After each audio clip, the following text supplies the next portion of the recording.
We begin our second hour today with the breaking news out of France. Thousands of officers on the hunt for 3 gunmen who stormed a newspaper office and brutally murdered 12 innocent people.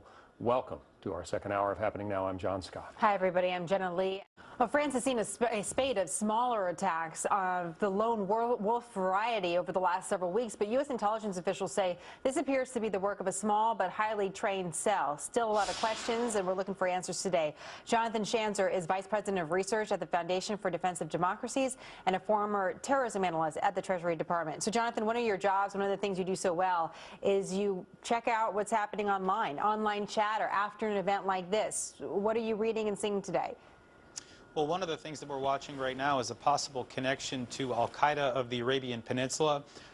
This is an Al-Qaeda affiliate group that is based in Yemen. They have threatened this publication in the past, and there are reports indicating that perhaps there could have been at least one gunman who made mention of the fact that they hailed from Al-Qaeda in Yemen. Now, that's just one lead that we're looking at. Of course, we continue to watch whether there's Islamic State involvement. Recently, the publication put out a cartoon that lampooned Abu Bakr al-Baghdadi, the head of ISIS. And of course, we know that there are many fighters that have gone to Syria and Iraq that have hailed from France.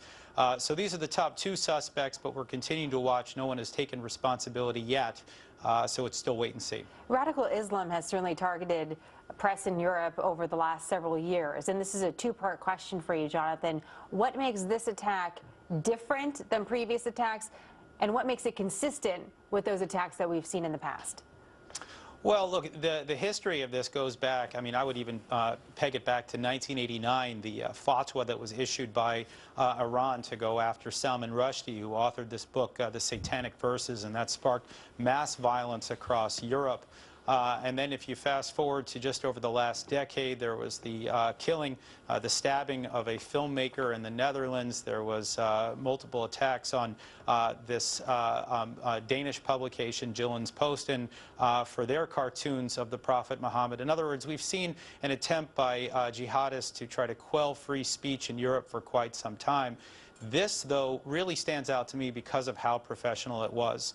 The analysts that we have looking at this really seem to indicate that these are well-trained people, not the kind of guys that just did a little bit of work in the paintball realm, but these are people that are very hardened and very trained. Certainly sounds dangerous. As we mentioned at the top of the show, Jonathan, there's been a series of smaller attacks that authorities in France have not linked all together, but had some raising eyebrows about whether or not these attacks were motivated by radical Islam, again, over the last several weeks. So we had a security analyst that came on our show in late December who said that the French are guilty of jihad denial. And this security analyst went on to say this.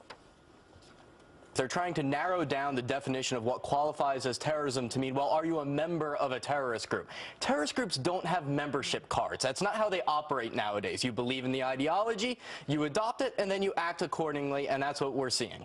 What do you think of that, Jonathan, and how it applies here? Sure. Well, I mean, look, you know, what Ryan is talking about there is lone wolf attacks, and it's quite possible, in fact, quite probable, that at least some of those 3 attacks were motivated by militant Islam in some way. We had, you know, reports of people calling out God is great before carrying out those attacks. But I think that really the broader point here is that France finds itself in a very difficult situation. They've got a significant Muslim population, and there are significant numbers within that population that are rather radical. They're trying to make sure that they don't inflame the population and at the same time try to carry out counterterrorism operations to prevent the kinds of attacks we've seen today. Their security services are incredibly professional. Their policies, however, their public policies, I think, are at times a bit timid.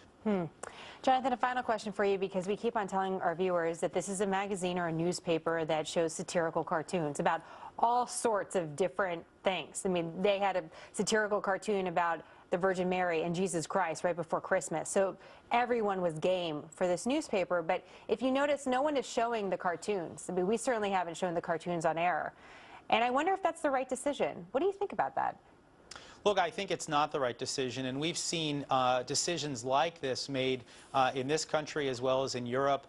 There was a decision by Comedy Central not to air a Comedy Central cartoon of the Prophet Muhammad. There was an instance of Yale University not publishing cartoons that had previously been run in Europe for exactly these reasons. I think what we're letting the Islamists do here is to quell free speech, and I think the right thing to do is to make sure that they are published and to make sure that they know that we will not cower. Jonathan, great to see you as always. Thank you. Pleasure.